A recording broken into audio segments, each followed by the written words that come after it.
नमः संस्कृताय। मित्रों, मैं अशोक संस्कृत विषय के साथ आप सभी लोगों का हार्दिक स्वागत एवं अभिनंदन करता हूं। मैंने पिछले वीडियो में संस्कृत का सामान्य परिचय दिया था कि संस्कृत का शुरुआत कैसे हुआ, संस्कृत का तात्पर्य क्या है, संस्कृत का अर्थ क्या है, संस्कृत हमें पढ़ना क्यों चाहिए, हमारे लिए लाभदायक है या नहीं है, उसके लिए हमने एक वीडियो बनाया था। ये मेरा दूसरा वीडियो है, अर्थात आप भाग 2 भी समझ सकते हैं। उसी के अगली कड़ी में भी हम थोड़ा सा और सामान्य परिचय देंगे, उसके बाद और पाठ्यक्रम को हम आगे बढ़ाएंगे। आइए संस्कृत सामान्य परिचय में हमने पिछली बार बताया था कि संस्कृत क्या है।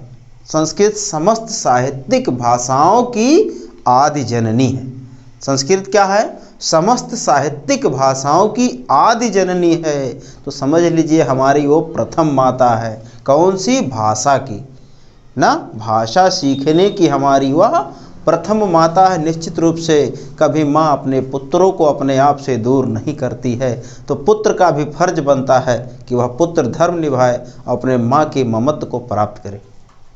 तब चलते हैं हम अगली कड़ी में। संस्कृत और आगे कैसे बढ़ा, उसका इतिहास थोड़ा सा और आगे कैसे बढ़ा, हम आगे चर्चा करते हैं। बहुत ज़्यादा और ना डिटेल में जा कर के हमने पिछले वीडियो में बताया था कि संस्कृत व्याकरण कई वैयाकरण लोगों ने लिखा, लेकिन वह उतनी प्रौढ़, उतनी सरल नहीं थी कितनी आसानी से हम लोग उसका पठन पाठन कर सके। तो निश्चित रूप से आगे संस्कृत और बढ़ा। जैसे आप लोगों ने व्याकरण सुना होगा, सिद्धांत कौमुदी, लघु सिद्धांत कौमुदी, सार सिद्धांत कौमुदी, मध्य सिद्धांत कौमुदी, ये भी आप पढ़े होंगे। उसके बाद आचार्य पाणिनि का भी व्याकरण आप लोगों ने पढ़ा होगा। सिद्धांत कौमुदी से सरल आचार्य पाणिनि का व्याकरण है। इन्होंने संपूर्ण व्याकरण का अध्ययन किया है।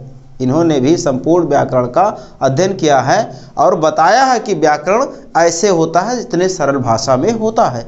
आइए हम लोग चर्चा करते हैं। आचार्य पाणिनि के बारे में थोड़ा सा हम लोग समझते हैं, उनकी भी थोड़ा सा जीवन लीला के बारे में जानते हैं। आचार्य पाणिनि आधुनिक अटक जिले के सालातुर नामक ग्राम के निवासी थे। कहाँ के थे? सालातुर नाम के निवासी थे। कौन? आचार्य पाणिनि के बारे में हम लोग थोड़ा सा अध्ययन करेंगे। आचार्य पाणिनि कौन थे, उनके बारे में थोड़ा सा हम लोग अध्ययन करेंगे। आचार्य पाणिनि कहाँ के थे? अटक जिले के। कौन सा जिला? अटक जिले के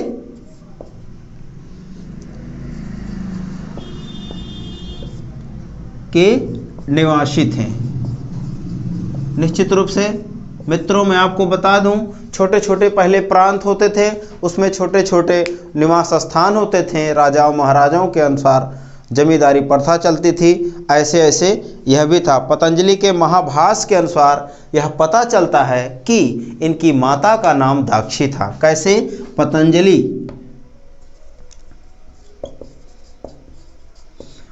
ने क्या लिखा था? महाभाष्य। किसके अनुसार? महाभाष्य के अनुसार पता चलता है कि इनके माता का नाम क्या था? दाक्षी था।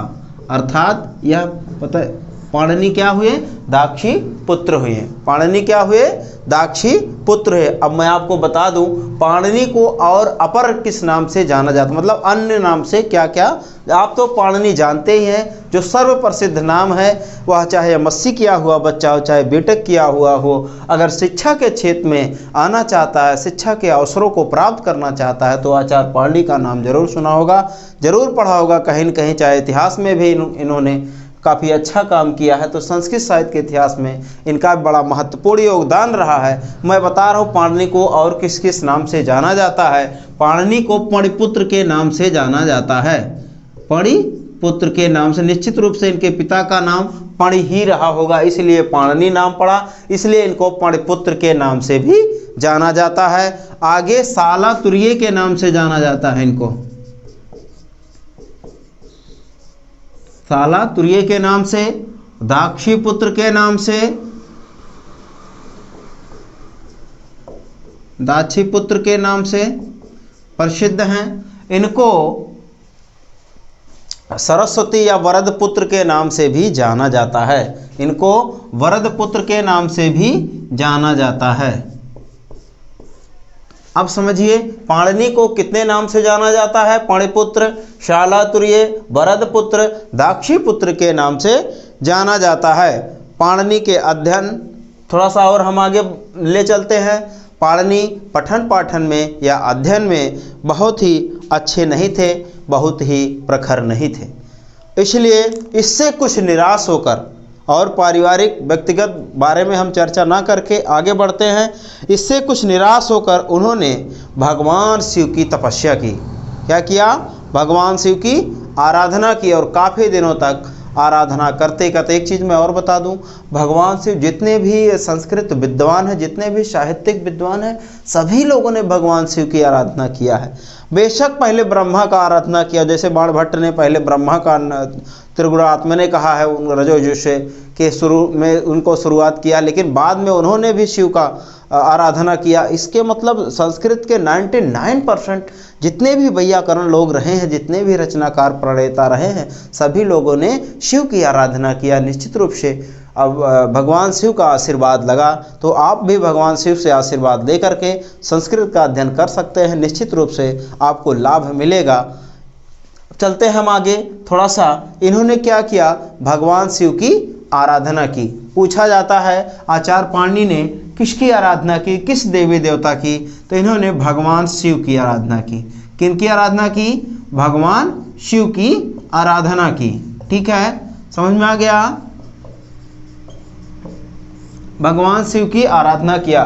भगवान शिव प्रसन्न होकर, आपको मैं बता दूं, भगवान शिव जो होते थे, जब किसी के तपस्या से प्रसन्न होते थे तो वह नृत्य करते थे, डमरू बजाते थे, ऐसे वो उनका प्रसन्न होने का ये प्रतीक था। तब उन्होंने एक श्लोक लिखा, अर्थात कौन? आचार्य पाणिनि ने। तो भगवान शिव ने जो डमरू बजाया प्रसन्न होकर, उन्हें डमरू की जो ध्वनियाँ निकली, उन डमरू से जो ध्वनियाँ प्राप्त हुई, उन्हीं को इन्होंने, आचार्य पाणिनि ने उनको ध्वनिबद्ध कर लिया। क्या कर लिया? आचार्य पाणिनि ने उसको ध्वनिबद्ध कर लिया, और वह ध्वनिबद्ध किया गया, उसको माहेश्वर सूत्र के नाम से जाना गया। लेकिन उसके पहले हुआ क्या? उस सूत्र के पहले क्या हुआ जो उन्होंने सुना? उसका जो प्रथम श्लोक था, उन्होंने कहा, नृत्यावसाने नटराज राजो ननाद ढक्काम नौ पंचवारम। नृत्यावसाने नटराज राजो ननाद ढक्काम नौ पंचवारम। उद्धर्तु कामा शनकादि सिद्धान एतत् विमर्शे शिवसूत्र जालम। ननाद ढक्काम नौ पंचवारम।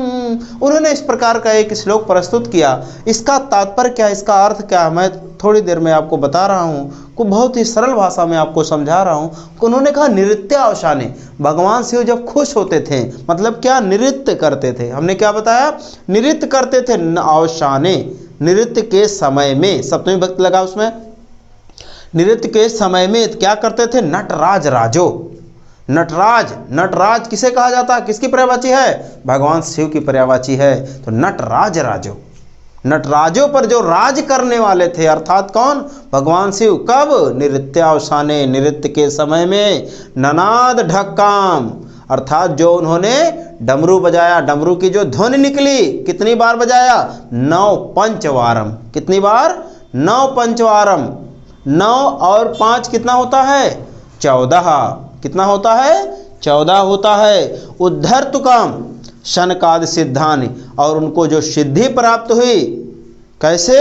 एतत् विमर्शे, इस प्रकार से क्या कहा गया उसको? शिव सूत्र जालम। क्या कहा गया? शिव सूत्र जालम। अर्थात मैं बताऊं, जो आचार्य पाणिनि ने जिस सूत्र को लिखा, उसको क्या कहा गया? शिव सूत्र जालम। इस श्लोक में बताया है। अर्थात आचार्य पाणिनि ने जो सूत्र को बांधा, उसको किस नाम से जाना गया? शिव सूत्र जालम।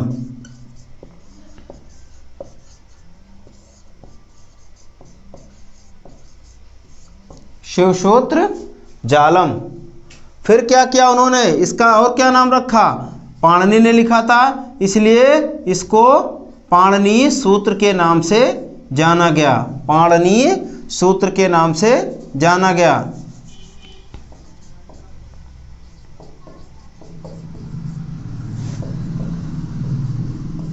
पाणिनीय सूत्र के नाम से जाना गया। और किस नाम से जाना गया? इसके बाद इनको व्याकरण का प्रारंभिक ककहरा भी कहा जाता है, चतुर्दश सूत्रम भी कहा जाता है। और क्या कहा जाता है?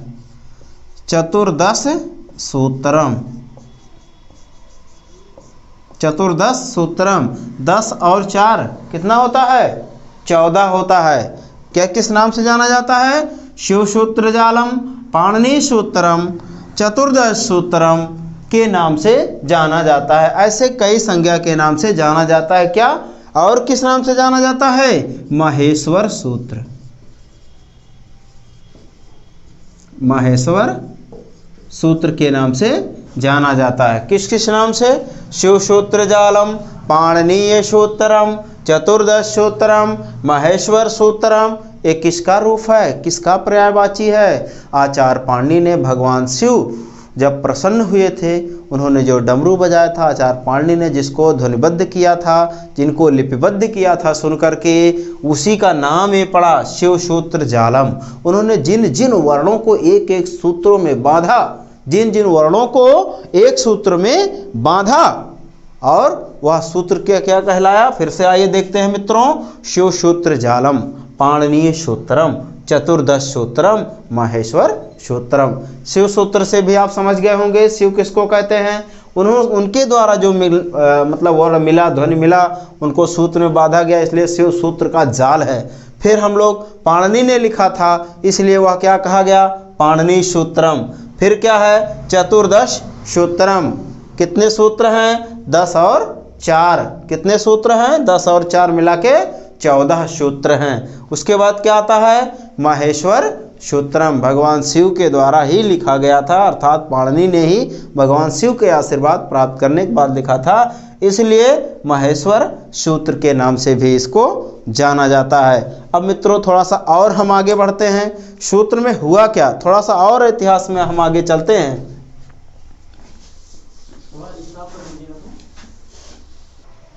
चलिए मित्रों, हम आपको बता रहे थे, थोड़ा सा और इतिहास के बारे में चलते हैं। संस्कृत के सामान्य परिचय के बारे में थोड़ा सा और आगे चलते हैं। अब क्या हुआ? पाणिनि ने सूत्र को बांध लिया, लेकिन अभी वहाँ नहीं जाना, हमको थोड़ा सा और समझना है। आप लोगों ने सुना होगा त्रिमुनि। क्या सुने होंगे? ये बहुत पूछता है प्रश्न में, टेट में बहुत पूछा जाता है कि त्रिमुनि किसे कहा जाता है। त्रिमुनि किसे कहा जाता है? हमने आपको बताया त्रिमुनि एक हैं आचार्य पाणिनि, और कौन है? कात्यायन। और कौन है? कात्यायन। और कौन है? पतंजलि। कौन कौन है? पाणिनि, कात्यायन और पतंजलि। इनको किस नाम से जाना जाता है? त्रिमुनि के नाम से जाना जाता है। किस नाम से जाना जाता है? त्रिमुनि के नाम से जाना जाता है। इनके कुछ और अपर नाम हैं। इनके कुछ और अपर नाम हैं। अपर नाम का मतलब क्या है? पाणिनि ने सूत्र लिखा था। पाणिनि ने कौन सा सूत्र लिखा? माहेश्वर सूत्र लिखा, इसलिए इनको सूत्रकार के नाम से भी जाना जाता है। किस नाम से? सूत्रकार के नाम से भी जाना जाता है। पाणिनि को सूत्रकार के नाम से जानता है। कात्यायन को किस नाम से जानता है? वार्तिककार के नाम से जाना जाता है, क्योंकि इन्होंने वर्तिका लिखा था। क्या लिखा था? वर्तिका लिखा था, इसलिए इनको वार्तिककार के नाम से जाना जाता है। पतंजलि को भाष्यकार के नाम से जाना जाता है। किस नाम से? भाष्यकार के नाम से जाना जाता है। ये क्या है? अपर नाम है। क्या है? अपर नाम है, मतलब एक दूसरे नाम से भी जाना जाता है। पाणिनि को और किस नाम से जाना जाता है हमने बता दिया था। मैं थोड़ी चर्चा करता हूँ, वार्तिक क्या होता है। क्या किसकी चर्चा कर रहा हूँ? वार्तिक की चर्चा कर रहा हूँ। मित्रों ये देखिए, विद्वान लोग थे। पाणिनि चाहे जितने विद्वान रहे हों, और हर विद्वान से कुछ ना कुछ गलतियाँ हो ही जाती, छूट ही जाती हैं, लेकिन वो गलती इनके मित्रों ने नहीं कहा, पाणिनि चाहते थे और विद्वान चाहते थे त्रिमुनि के अलावा और किसी को भी मिला सकते थे, ठीक है, लेकिन इनको ही क्यों कहा गया त्रिमुनि? क्या वजह थी? कुछ तो जरूर वजह रही होगी। आइए हम देखते हैं पाणिनि, कात्यायन और पतंजलि। पाणिनि ने सूत्र लिखा, ठीक, अर्थात कौन सा? महेश्वर सूत्र, शिव सूत्र, पाणिनि सूत्र या जो भी आप कहिए चतुर्दश सूत्रम। कात्यायन ने क्या लिखा? वार्तिक होता क्या है? पाणिनि ने अपने व्याकरण में जो कुछ लिखते समय छोड़ दिया था, उनसे जो शेष बच गए थे या इन लोगों को जो लगा ये कमी है इसमें, इन्होंने उसको पूरा किया, इन्होंने उस पर वार्तिक लिखा।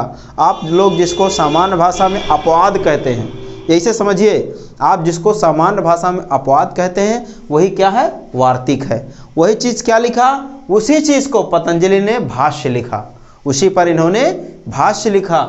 अब मैं बता दूं, इसी पर उन्होंने भाष्य लिखा, किसने? पतंजलि ने। इसीलिए इनको क्या कहा जाता है? भाष्यकार कहा जाता है। एक सूत्र भी लिखा गया। क्या लिखा गया? एक सूत्र। जो आप लोग योगा करते हैं, योगा आज की देन नहीं है या बाबा रामदेव ने योग को नहीं लाया, हाँ, उनका महत्वपूर्ण योगदान रहा है कि टीवी पर आकर तकनीकी माध्यम से योग को बढ़ावा दिया उन्होंने। हम लोग उनके आभारी हैं कि योग को देश प्रदेश में नहीं विदेशों में भी जा जाकर योग को बताया कि शरीर को फिटनेस रखने के लिए, चुस्त और दुरुस्त रखने के लिए योग बहुत ज़रूरी है, अर्थात स्वस्थ रहना व्यक्ति की बहुत ज़रूरत होती है। अगर स्वस्थ नहीं होता है तो सब बेकार हो जाता है। इसलिए इन्होंने एक योग सूत्र लिखा और योगा आज से नहीं हो रहा है, अनादि से हो रहा है। समझ रहे हैं? तो इन्होंने एक योग सूत्र भी लिखा। अब मैं थोड़ा और आगे चलता हूँ। कात्यायन को वररुचि के नाम से भी जाना जाता है, अपर नाम वररुचि के नाम से भी जाना जाता है। वररुचि और ब्याडी आप लोगों ने सुना होगा, पुराने पिछले वीडियो में हमने बताया था, ठीक है। इसलिए इनको वररुचि के नाम से भी जाना जाता है, ठीक है। याद हो गया आपको? कॉपी कलम लेकर बैठिए, कहीं से भी कुछ लगे तुरंत हमको कमेंट करिए, बताइए और लाइक जरूर करिए यदि आपको समझ में आ जाए, ठीक है। और इतने कठिन भाषा में नहीं है कि आपको ना समझ में आए, ठीक है। चलिए थोड़ा सा और हम आगे चलते हैं। इन्होंने क्या लिखा? सूत्रकार के नाम से किसको जाना जाता है? पाणिनि को। कात्यायन को वार्तिककार के नाम से जाना जाता है। पतंजलि को भाष्यकार के नाम से जाना जाता है। इन्होंने महाभाष्य लिखा था, इसलिए इसको भाष्यकार के नाम से जाना जाता है। इन्होंने महाभाष्य लिखा, योग सूत्र भी लिखा था। अब थोड़ा सा और हम पाणिनि के बारे में चलते हैं। पाणिनि ने लिखा क्या? पाणिनि ने एक लिखा अष्टाध्यायी। क्या लिखा? अष्टाध्यायी। क्या लिखा उन्होंने? अष्टाध्यायी। अष्टाध्यायी का मतलब कितना? 8 अध्याय। कितना? 8 अध्याय। बहुत ही आसान भाषा में बता रहा हूं मित्रों, 8 अध्याय लिखा। कितने अध्याय? 8 अध्याय। अर्थात प्रत्येक अध्याय में 4 पद थे। प्रत्येक अध्याय में कितने थे? 4 पद थे। प्रत्येक अध्याय में कितने पद थे? 4 पद थे। तो मित्रों यह कितना अध्याय है? 8 अध्याय है। 8 गुणे 4 कर देंगे, कितना हो जाएगा? 32 पद। कितना हो जाएगा? 32 पद। सूत्र कितना था? सूत्र जो प्रसिद्ध है इनका, जो समान रूप से सभी लोग जानते हैं, इन्होंने कितना लिखा? 4000 सूत्र लिखा। कितना सूत्र लिखा? 4000 सूत्र लिखा। और वो वैसे देखा जाए अगर तो इनकी पूरा 4000 सूत्र नहीं है, इनका पूरा 4000 सूत्र नहीं है। अगर हम लोग 5 सूत्रों को छोड़ दें, अगर हम लोग 5 सूत्रों को छोड़ दें, समस्त सूत्र और जो थे पंडितों और विद्वानों द्वारा सुरक्षित कर लिया गया था। उन सूत्रों को अलग अलग रूप में बांटा गया। जैसे प्रथम अध्याय या प्रथम पद में संज्ञाएं और परिभाषाएं दी गई हैं। फिर जो है आपको प्रत्यय मिलेगा, फिर आपको समास प्रकरण मिलेंगे। ऐसे ऐसे करके अलग अलग रूप में उसमें दिखाएंगे बस। लेकिन आपको यही जानना है अष्टाध्यायी किसने लिखा, तो तुरंत बताइएगा आचार्य पाणिनि ने लिखा है ना। तुरंत आप बताइएगा आचार्य पाणिनि ने लिखा है। अष्टाध्याय में कितने अध्याय हैं, तो 8 अध्याय हैं। कितने अध्याय हैं? 8 अध्याय हैं। प्रत्येक अध्याय में कितने पद हैं, तो 4 पद हैं, ठीक है। प्रत्येक अध्याय में कुल कितने पद अगर पूछा जाए तो 32 पद है। अष्टाध्याय में कुल सूत्र कितने हैं, तो 4000 सूत्र हैं। क्लियर? नहीं भूलेंगे। महेश्वर सूत्र में कितने सूत्र हैं? कुल 4000 सूत्र हैं। तो निश्चित रूप से पाणिनि ने जो सूत्र लिखा था, पाणिनि ने जो सूत्र लिखा था, कितने सूत्र? 4000, उसी पर इन्होंने वार्तिक लिखा। किसने लिखा? कात्यायन ने। ये जो 4000 सूत्र थे पाणिनि ने उसी पर उन्होंने वार्तिक लिखा। निश्चित रूप से यह आपको समझ में आ गया होगा पतंजलि कौन थे और कात्यायन कौन थे, पाणिनि कौन थे, त्रिमुनि कौन थे। आपसे पूछ लेता था कि इन पर दिए गए प्रश्नों में से कौन से त्रिमुनि नहीं हैं, तो निश्चित रूप से त्रिमुनि का मतलब 3 ही मुनि होंगे, 3 ही विद्वान होंगे। उन तीनों विद्वानों को आप रट लेंगे तो चौथे को तुरंत पकड़ लेंगे कि यह तीनों नहीं हैं। समझ में आया? यह तीनों नहीं हैं। अष्टाध्यायी से प्रश्न आए, अष्टाध्यायी किसकी रचना है? तो पाणिनि की रचना है। कितने अध्याय हैं? 8 अध्याय हैं। कितने सूत्र हैं? 4000 सूत्र हैं। प्रत्येक अध्याय में पद कितने हैं? प्रत्येक अध्याय में 4 पद हैं। ठीक, अगर 4 पद हैं तो 8 अध्याय में कुल कितने पद होंगे? 32 पद होंगे। तो मित्रों, आज तक मेरा इतना ही वीडियो रहेगा। आगे मैं आपको बताऊंगा। आप संस्कृत पढ़ते रहिए, संस्कृत को प्यार करें, खूब पढ़ें, हंसते रहें, मुस्कुराते रहें, वीडियो को देखते रहें। निश्चित रूप से आप शिक्षक भर्ती में सफल होंगे। यूपी टेट हो या एस टेट हो, आपका कोई भी प्रश्न नहीं छूटेगा। इसलिए वीडियो देखने के लिए बहुत बहुत धन्यवाद।